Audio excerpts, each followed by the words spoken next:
On January 16th, 2025, a cold and gloomy Thursday, the USS John F. Kennedy embarked on its final voyage.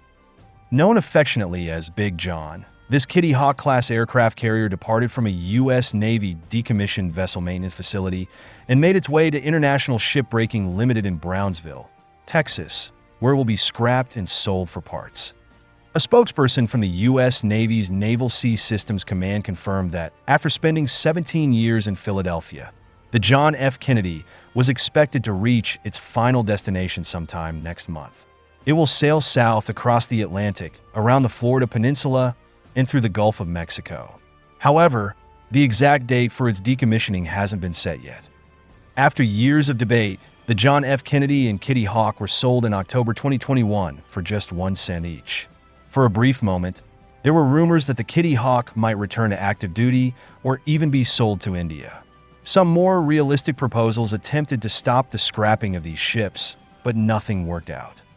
The USS John F. Kennedy was laid down on October 22, 1964, at Newport News Shipbuilding, launched on May 27, 1967, and officially commissioned on September 7, 1968.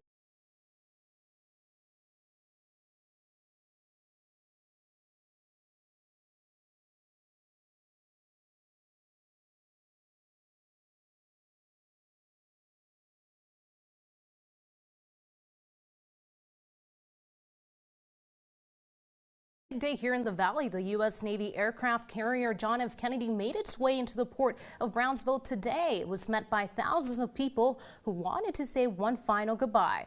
Our Janelle Tanguma has the story. She demonstrated a very strong sign of force around the world. Hundreds of spectators gathered at South Padre Island to say goodbye to a U.S. Navy aircraft carrier as it completes its final voyage. It is a one of a kind. It's not going to happen again. So if you don't get it today, you're not going to get it. The USS John F. Kennedy was commissioned from 1968 to 2007. It made its way to the port of Brownsville from Philadelphia to be dismantled. Everyone watching had a chance to pay their respects. From people who are experiencing it for the first time. I've never seen an aircraft carrier in the channel, so I'm thinking it's going to be a pretty large ship. To those who share a special connection. A piece of my youth is still on that boat. I got to see it when it was born, and I got to see it when it's dying. For the funeral. In nearly 40 years of service, the USS Kennedy conducted 18 deployments across 6 seas. Named after President John F. Kennedy, it was christened by his daughter in 1967. Lawrence Maines, an original crew member, remembers the day it happened. Carolyn was there, I remember that.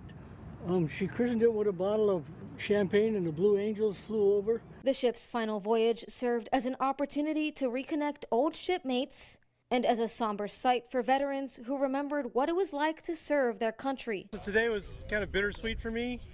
Last time I walked off of her, she was in ship shape. I'll probably shed some tears. It's going to be a somber moment for me.